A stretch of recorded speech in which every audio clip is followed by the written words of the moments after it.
Eu quero, inicialmente, agradecer o convite formulado pelo Dr. Marcílio Barenco, meu colega de Ministério Público de Contas, a quem aproveito também para cumprimentar o Daniel, ex-procurador-geral, e todos os colegas do Ministério Público de Contas aqui presentes nesse momento. Cumprimento também a doutora Maria Tereza, presidente desta mesa de trabalho, e a quem já tive notícia da capacidade e do currículo de uma pessoa extremamente preparada para mediar este encontro. E faço também uma menção especial ao meu colega aqui, palestrante, Luiz Henrique Lima, porque foi através do livro dele, de Direito Financeiro, que eu comecei a estudar esse tema, na época em que me dispus a fazer o concurso para o Ministério Público de Contas, e já disse isso para ele em outras ocasiões, é, sem dúvida alguma, o melhor livro do ponto de vista de sistematização e completude de direito financeiro no Brasil. Então, é uma honra participar aqui, e eu queria falar por último, né, porque eu sou membro do Ministério Público e tenho esse costume, mas o professor Luiz Henrique impôs, e eu também estou aqui na condição para obedecer. Cumprimento também o Ismar Viana, presidente da Associação Nacional dos Auditores dos Tribunais de Contas, exercem uma função talvez a mais relevante do âmbito do sistema do controle externo. Cumprimento o meu colega Diogo, procurador-geral do MP de Contas de Santa Catarina, e, em nome dele, cumprimento a todas as pessoas aqui presentes, porque senão eu vou continuar cumprimentando, e não vou trazer o conteúdo que vocês esperam. Olha, feita essa saudação inicial, eu quero fazer uma provocação a vocês. Nós acabamos de passar por um processo eleitoral em que se reafirmou o Pacto Democrático de 88. Foi difícil, foi doloroso, o debate político terminou sendo capturado pelos extremos, mas nós conseguimos superar tudo isso. E a provocação que eu faço é para que avancemos para a cultura e do restabelecimento da ordem jurídica brasileira. Nós vivemos um Estado de Direito. Isso significa que todos nós, inclusive os ministros da Suprema Corte, devem obediência à ordem posta. Eu passei alguns meses nas minhas falas e palestras sem criticar o Supremo Tribunal Federal. E o fiz porque estávamos num ambiente tóxico, onde as pessoas não conseguem debater ideias sem atacar as pessoas, a personalidade, o caráter, a moral dos indivíduos, das instituições e dos poderes. Mas, passada a eleição, eu volto à minha habitualidade e posso agora criticar as decisões proferidas pelo Supremo Tribunal Federal. E aqui, estava atentamente ouvindo o professor Érico, que trouxe uma belíssima abordagem a respeito do tema ora posto, fazendo um cotejo, e deu para perceber a profundidade da sua fala no âmbito do processo civil, cotejando com a sua origem no direito italiano. E depois ouvimos o professor Licurgo, conselheiro substituto aqui deste egrégio tribunal, trazendo também contribuições valiosas no âmbito da aplicação da prescrição no processo do controle de contas. Foram duas visões interessantes, uma de um processualista, outra de uma pessoa que atua diretamente no âmbito do sistema do controle externo. O tema parece, como disse o Daniel, complexo. Mas será que ele tem essa complexidade toda? Será que, se o Supremo tivesse aplicado o que está escrito, literalmente, no artigo 37, parágrafo 5º da Constituição, nós teríamos tantos problemas e dificuldades interpretativas? Veja o que diz o artigo 37. A lei, o que é lei? É um ato normativo primário, oriundo do Poder Legislativo. É ele quem tem a prerrogativa no desenho institucional brasileiro para inovar a ordem jurídica. Portanto, o 37, parágrafo 5º, abre a sua dicção dizendo: a lei estabelecerá os prazos de prescrição para fins de punição dos agentes, tais, agentes ou não. Ressalvados os casos de dano ao erário, que são imprescritíveis. Qual é a dificuldade interpretativa que demanda grandes conhecimentos jurídicos para se chegar à conclusão de que uma lei vai estabelecer os prazos, o regime jurídico da prescrição, sendo que qualquer dano ao erário é imprescritível? Foi essa a vontade do Constituinte. Não há nenhuma razão, do ponto de vista social, ideológico, cultural, para se aplicar o poder constituinte difuso, que foi mencionado pelo colega de Licurgo aqui, uma mutação constitucional, evolutiva, que justifique a quebra da semântica estabelecida pelo poder constituinte originário. O ministro da Suprema Corte Americana, Antonin Scalia, ele tinha uma frase que eu reputo de extrema importância para todo operador do direito. Se você está contente com todas as decisões que toma com base na legislação, provavelmente você está errado. E está errado porque você não está tomando as decisões corretas. Ser deferente ao Estado de Direito ou à norma posta significa dizer que, muitas vezes, eu vou tomar uma decisão que contraria aquilo que eu entendo como mais correta. E assim farei, porque eu devo deferência àquilo que foi estabelecido por quem tinha competência para assim o fazer.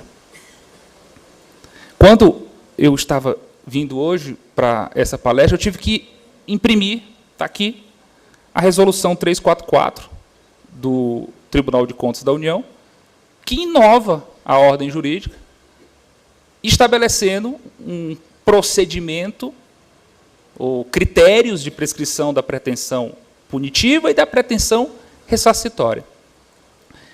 E assim o fez, porque foi quase que obrigado a fazer, em razão da ADI 5509, já tão citada, 5509, já citada aqui no caso do Ceará.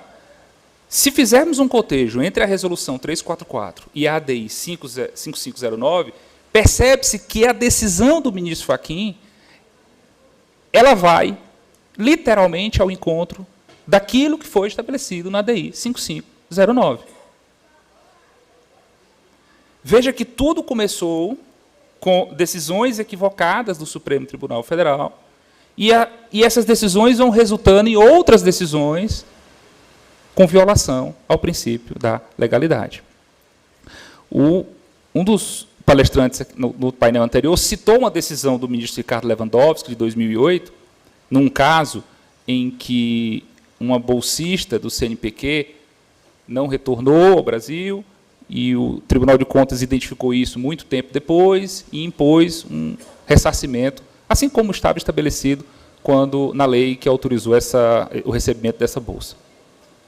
E, naquele momento, em 2008, o Supremo, de forma acertada, ao meu ver, não para o que eu entendo como correto, isso não interessa na aplicação do direito, o que eu entendo, mas acertada do ponto de vista do que está previsto no artigo 37, parágrafo 5º da Constituição, disse que essa pretensão ela era imprescritível. Eu concordo com o raciocínio que foi posto aqui pelos colegas anteriormente, no sentido do princípio normativo, dos princípios gerais do direito, da boa-fé, da segurança jurídica, que deva existir um prazo de persecução no âmbito dos ilícitos administrativos. Eu concordo com isso.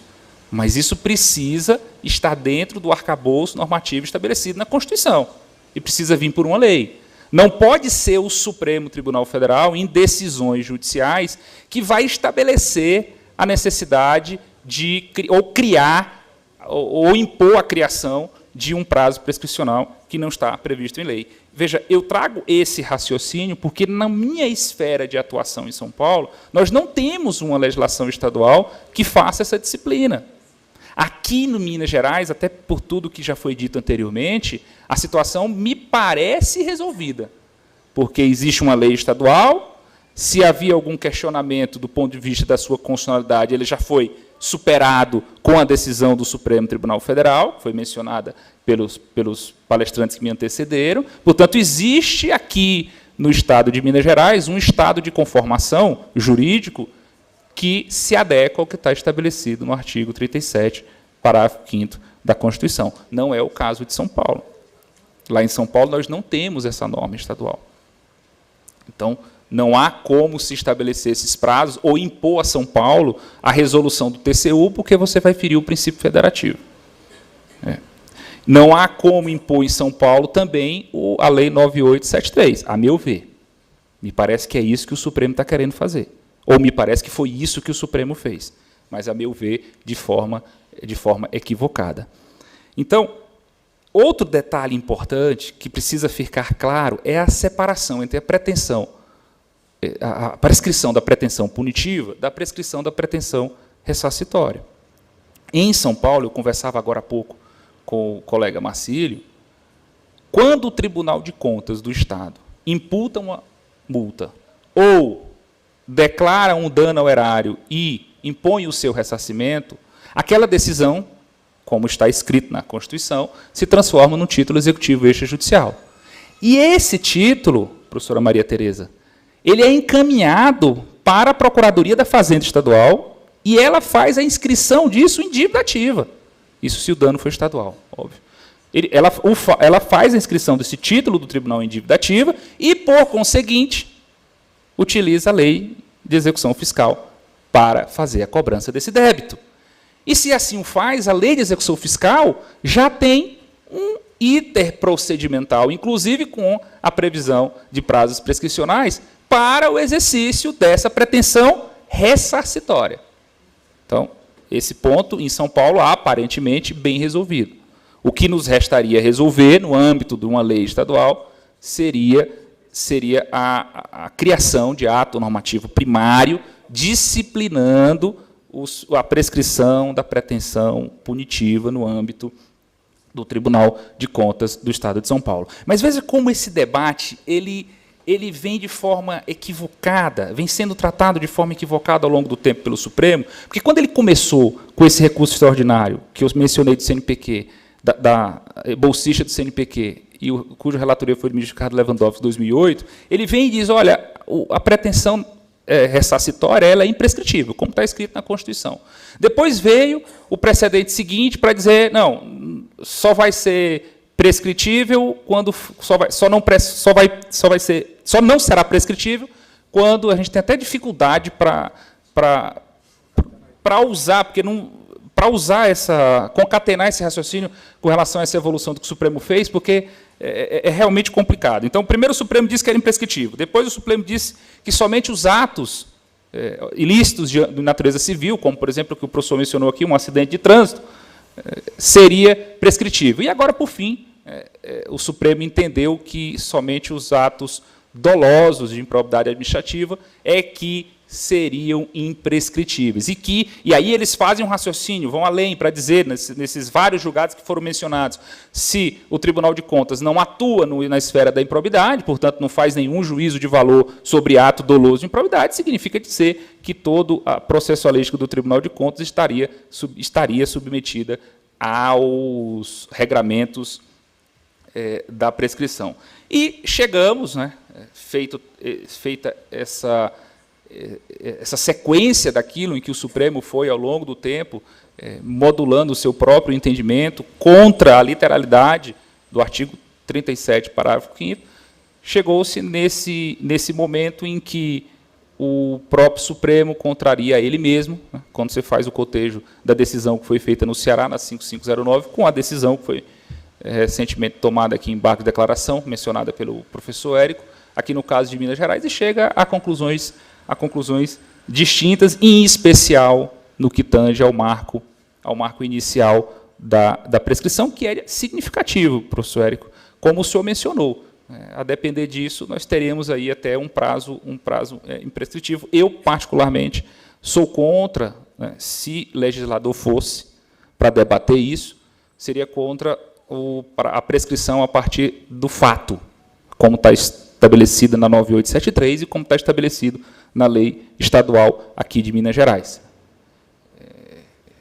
Mas essa é uma discussão, a meu ver, que deve ser travada no âmbito do Poder Legislativo. Então, eu vim hoje e imprimi a resolução, mencionada a resolução do TCU, a 344, até para debater aqui com vocês o nosso tema das causas. E eu mencionava há pouco com a Maria Tereza, com a doutora Maria Tereza, que nessa questão das causas interruptivas e suspensivas não há grandes discussões. A resolução 343, ela termina se remetendo ou fazendo remissão à Lei 9873 e estabelecendo ali, como se o legislador fosse, as causas que entendem pertinentes para evitar a prescrição e, claro, sempre trazendo ali uma ou outra situação concreta para a realidade de atuação do TCU. Agora, tem um detalhe interessante, que é do tema da palestra anterior, do ato inicial, que não foi mencionado por nenhum dos dois colegas, e o faço agora, que é a respeito do artigo 4, inciso 1 da Resolução 344, que ela diz que o prazo de prescrição será contado da data em que as contas deveriam ser prestadas e não foram. No caso de omissão, o agente público tem um prazo para prestar a conta, enviar as contas eletronicamente para o tribunal, e não o faz naquele prazo. Então, a partir do encerramento do prazo, segundo a Resolução 344, inicia-se o prazo de prescrição para o controle externo brasileiro. Isso que foi estabelecido na Resolução 344 do TCU concretiza exatamente o que o ministro Fachin disse na ADI 5509. Contudo, o ministro Gilmar trouxe uma abordagem interessante e que eu concordo, no sentido de dizer que, como esse ato omissível ele é ilegal, o prazo de prescrição não começaria pelo simples decurso do prazo para a entrega da prestação de contas. Então, não há esse início do prazo prescricional simplesmente pelo decurso do prazo para a entrega da prestação de contas. O ministro Gilmar abordou isso no voto dele, foi vencido, mas eu, particularmente, entendo que há uma permanência, e aí entra até o inciso 5 do artigo 4 da Resolução 344, há uma continuidade, uma permanência de irregularidade a partir do momento em que ele não entrega as contas. Então, não dá, a meu ver, para dar início ao prazo prescricional a partir do final, do momento em que ele deveria ter entregue essa prestação de contas, porque ele está numa situação omissiva e ilegal e, portanto, na minha visão, eu concordo com o ministro Gilmar Mendes no sentido de que não deveria dar início ao prazo de prescrição. Aqui, em seguida, a Resolução 344, ela traz as hipóteses de interrupção da prescrição, lembrando sempre que a interrupção ela faz com que o prazo recomece do zero, a suspensão ela simplesmente paralisa e volta, e aí o TCU escolheu as hipóteses em que entendia pertinente para a sua processualística. Eu anotei aqui as perguntas da professora Maria Tereza e vou aproveitar para respondê-las em seguida, porque eu acho contraproducente ficar lendo essas causas de interrupção e de suspensão. Eu não vejo nenhuma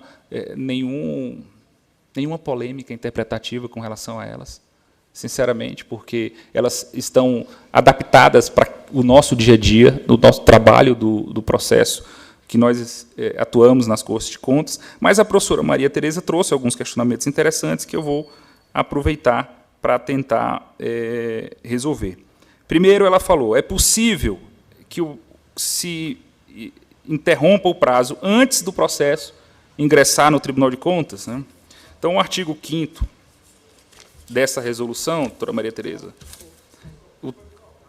o 5º inciso 3 e o parágrafo 4º, ela traz uma hipótese em que se interrompe a prescrição quando a administração pública, por iniciativa própria, procura o órgão de controle para, eventualmente, fazer um termo de ajustamento de gestão, que é um assunto tão bem abordado no livro do doutor Marcílio Barenco. Então, nessa hipótese, né, que ele menciona como um ato inequívoco de tentativa de solução conciliatória, isso seria uma hipótese de interrupção. E isso me parece, a princípio, possível de ocorrer, doutora Maria Tereza, antes do início do processo aqui no âmbito do Tribunal de Contas. Agora, aí você vai além na provocação acadêmica.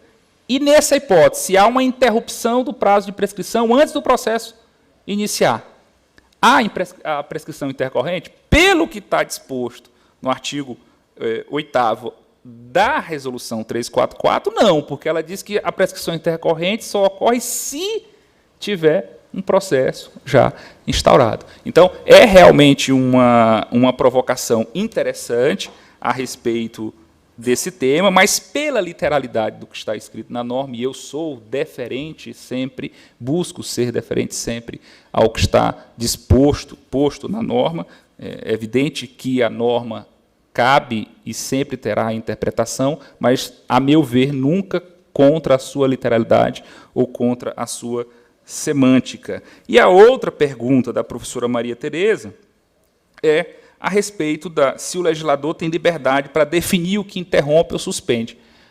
Eu entendo que sim. Eu entendo que sim, doutora Maria Tereza. No poder de conformação que o legislativo possui, ele vai estabelecer aquilo, claro, com um parâmetro doutrinário, ele vai se subsidiar disso. Nós temos o Congresso Nacional, nesses temas de Código de Processo Civil, agora mesmo está analisando o Código de Processo Penal, ele sempre constitui uma comissão de juristas para tentar auxiliar a respeito da fixação disso, mas, no meu entendimento, compete ao Poder Legislativo definir com uma certa liberdade essas hipóteses de interrupção e de suspensão. Eu não sei como é que está o meu tempo, mas eram essas as palavras iniciais que eu queria trazer aos senhores, e, mais uma vez, agradeço o convite. Muito obrigado.